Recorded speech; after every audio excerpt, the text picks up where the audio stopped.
नमस्कार मित्रांनो, ठरलं तर मग या मालिकेच्या येणाऱ्या पुढील भागात आपल्याला खूप मोठा ट्विस्ट पाहायला मिळतोय. महिपतने त्याचा सगळा गुन्हा कबूल केलेला असतो, पण मात्र ऐन वेळेवर आता महिपतचे गुंड चारही बाजूने आल्यामुळे सायली आणि प्रतिमाचा जीव धोक्यात येतो.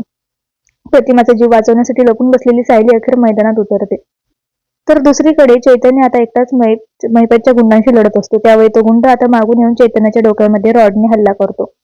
तर चैतन्याच्या डोक्याला खूप मार लागतो आणि तो जागीच बेशुद्ध होतो.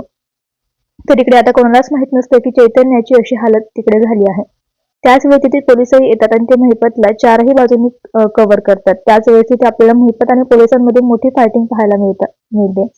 रात्री जंगलामध्ये आता तिथे मोठा गोळीबार सुरू होतो. तर नेहमीप्रमाणे महिपत तिथून पळून गेलेला असतो. तर आता पोलीस अर्जुनला सांगत असतात की पुरावे तर तुमच्याकडे आहे, तर तुम्हाला पोलीस स्टेशनला येऊन त्यांच्या विरोधात जे आहे ते FIR दाखल करावी लागेल. आणि महिपत काय, आम्ही शोधून काढू बरोबर. तर बघूया आता पुढे काय होतंय.